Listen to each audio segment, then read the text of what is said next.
Hello everyone, hope आप लोग अच्छे हैं। Welcome to Mamata classes. आज हम लोग डेप्रिसिएशन चैप्टर का लास्ट टॉपिक पढ़ेंगे और वो है एसेट डिस्पोजल अकाउंट। आज हम लोग इस चैप्टर को कंक्लूड कर देंगे। अब एसेट डिस्पोजल अकाउंट का मतलब क्या है? एसेट डिस्पोजल अकाउंट हम तब बनाते हैं जब किसी एसेट को सेल करते हैं। जब तक सेल नहीं करेंगे एसेट अकाउंट को, तब तक एसेट डिस्पोजल अकाउंट नहीं बनेगा। तो आप पूछ सकते हैं, मैम अगर 5 साल के लिए अकाउंट प्रिपेयर कर रहे हैं तो क्या 5 साल हम लोग एसेट डिस्पोजल अकाउंट बनाएंगे? बिल्कुल भी नहीं। अभी हमने जस्ट कहा कि एसेट डिस्पोजल अकाउंट तभी बनेगा जब एसेट सेल होगा, और जिस साल सेल होगा उस साल प्रिपेयर करेंगे।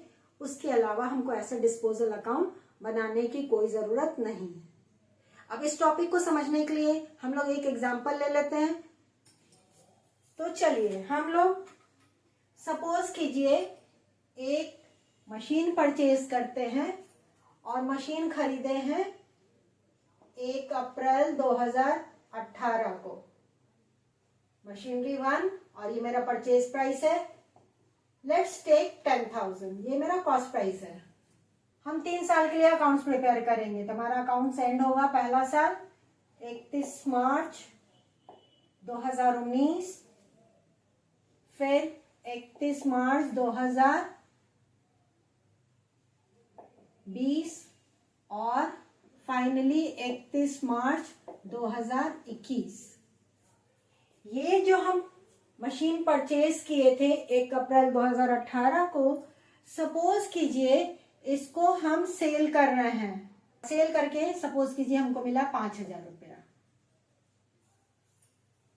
डेप्रिसिएशन चार्ज करने का परसेंटेज है 10% पर एनम, और SLM स्ट्रेट लाइन मेथड। ये हमारा सवाल है। हमको प्रिपेयर क्या क्या करना है? पहला हमको बनाना है एसेट अकाउंट।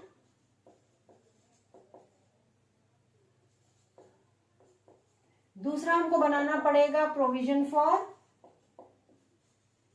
डेप अकाउंट, और तीसरा एसेट डिस्पोजल अकाउंट।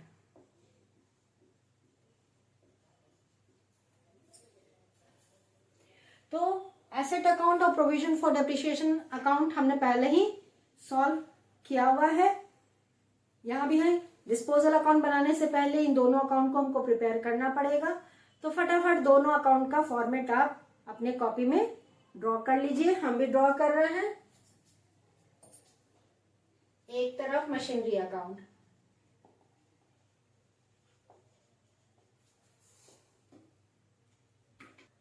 और प्रोविजन फॉर डेप्रिसिएशन अकाउंट।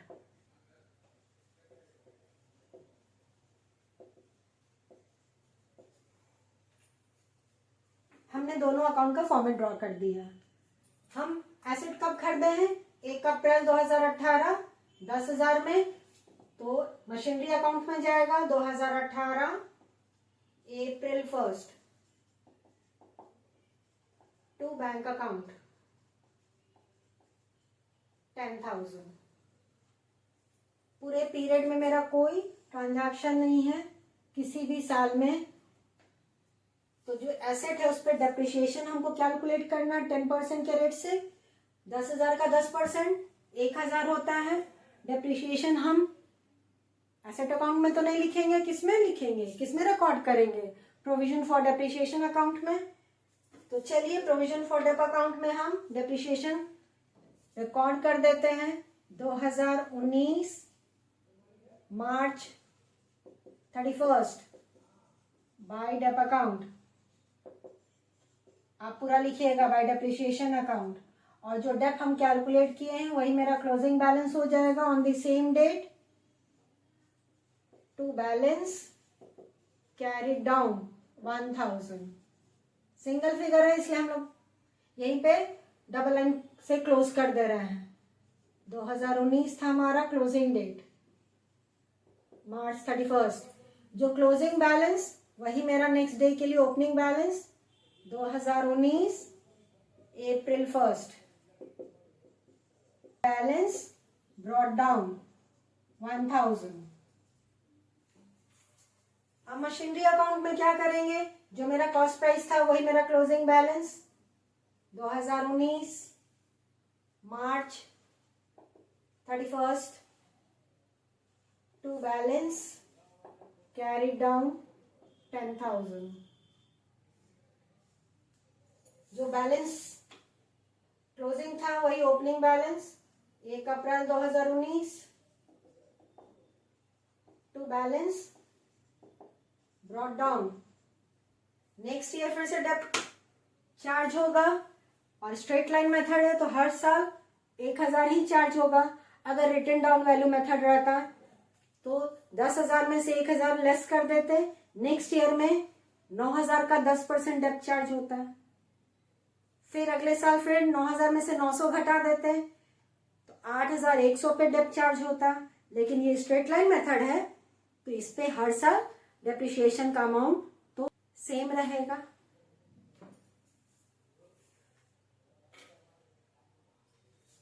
दो 2020 में फिर से डेप्ट कैलकुलेट किए, चार्ज किए मार्च 31 को bye depreciation account 1,000।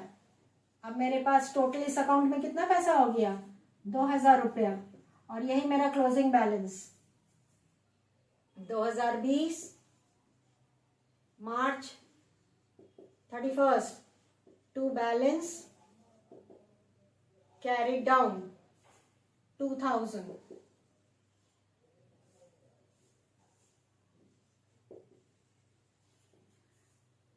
Next day के लिए यही opening balance 2,000 rupees April 1 by balance brought down 2,000।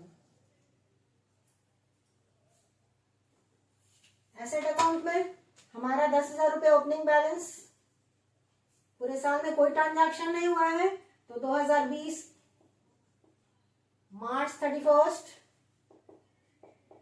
To balance carried down 10,000।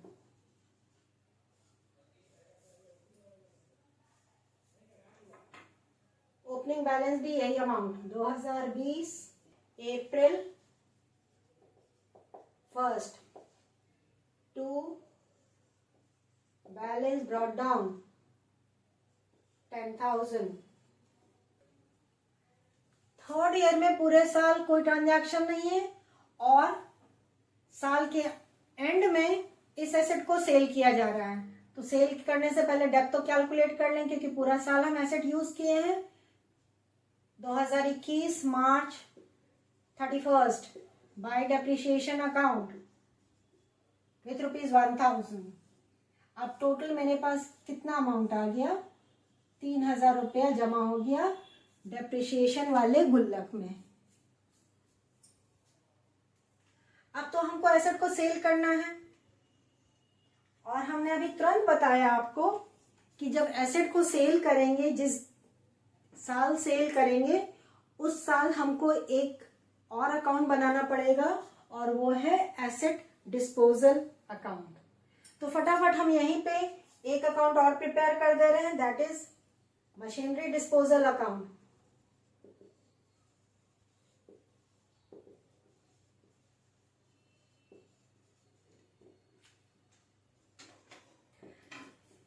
अब इस अकाउंट में हमको कौन कौन सा फिगर चाहिए। सबसे पहला हमको फिगर चाहिए कि जो एसेट हम सेल कर रहे हैं उसका ओरिजिनल कॉस्ट प्राइस क्या था। अब इसका ओरिजिनल कॉस्ट प्राइस क्या है, मेरा किस कीमत पे खरीदे थे 10,000 और यही 10,000 हम कहाँ ट्रांसफर करके लाएंगे, इस अकाउंट में लाएंगे। तो नॉर्मली हम क्या करते थे, इस साइड हम सेल वैल्यू लिखते थे, लेकिन अभी हम इसमें क्या लिख देंगे, कहाँ ट्रांसफर करेंगे इस अकाउंट का बैलेंस, मशीनरी अकाउंट में। March 31 to machinery disposal account. Dispose करने का मतलब ही है सेल करना, डिस्पोजल का मतलब टू सेल आउट, तो इसीलिए हम उसके लिए एक नया अकाउंट यहाँ पे खोल रहे हैं। टोटल जो कॉस्ट था उसी को ट्रांसफर कर दिए मशीनरी डिस्पोजल अकाउंट में, और ये अकाउंट मेरा क्लोज हो गया, इसमें कुछ भी बैलेंस नहीं बचा।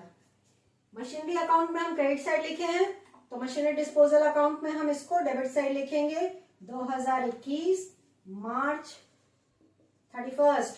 इसमें कौन सा अकाउंट लिखेंगे? To machinery account.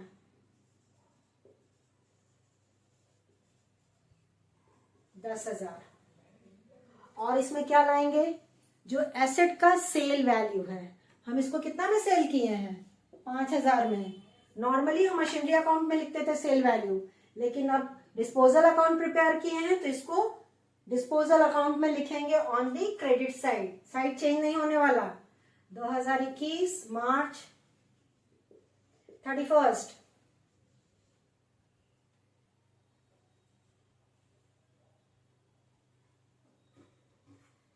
इस साइड बाई होगा बेटा जी, बाई मिस्टेक हम 2 लिख दिए, सॉरी।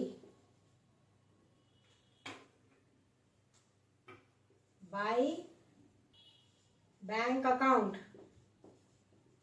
और हमारा सेल प्राइस था 5,000 रुपया। और क्या लाते थे इसमें?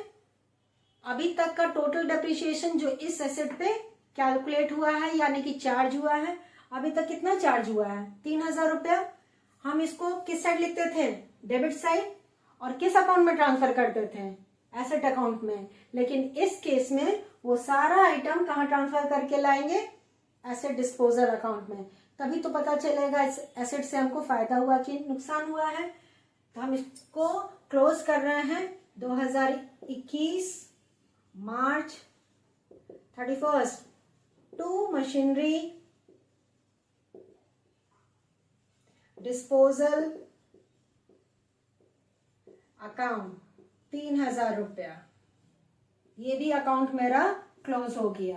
पूरा जो from the beginning till the date of sale जो भी अब तक डेप्रिसिएशन चार्ज हुआ था उसको हम ट्रांसफर कर दे रहे हैं मशीनरी डिस्पोजल अकाउंट में। Same date by provision for depreciation account 3,000। ये जो मशीनरी अकाउंट में लिखते थे इसको हम मशीनरी डिस्पोजल अकाउंट में लिख दिए। अब देखिए कि इस एसेट को सेल करने से हमको फायदा हुआ कि नुकसान हुआ। 10,000 का मशीन था, उस पे अभी तक डेप 3,000 कैलकुलेट हो चुका है, यानी कि 10,000 में से 3,000 एसेट का वैल्यू घट गया, तो बैलेंस कितना बचा? 7,000। 7,000 वाला एसेट हम बेचे तो कितना मिला हमको? 5,000। 2,000 का घाटा, तो 2,000 का घाटा हम क्रेडिट साइड ही लिखेंगे। फायदा होता तो डेबिट साइड लिखते। सेम डेट और लिखेंगे क्या? By statement of profit and loss. अब ये अकाउंट भी मेरा क्लोज हो गया।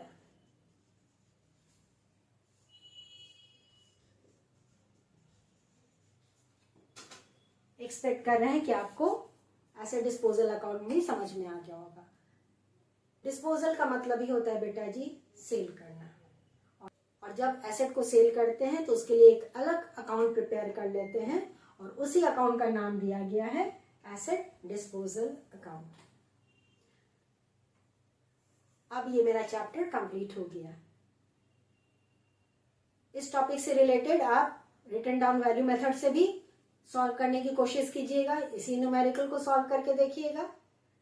अगर बन जाता है तो बहुत अच्छी बात, नहीं बन रहा है, प्रॉब्लम होती है, तो आप कमेंट बॉक्स में लिख सकते हैं। क्लास में हम लोग नया चैप्टर शुरू करेंगे। मिलते हैं क्लास में, तब तक अपना ख्याल रखिए, खुश रहिए, बाय।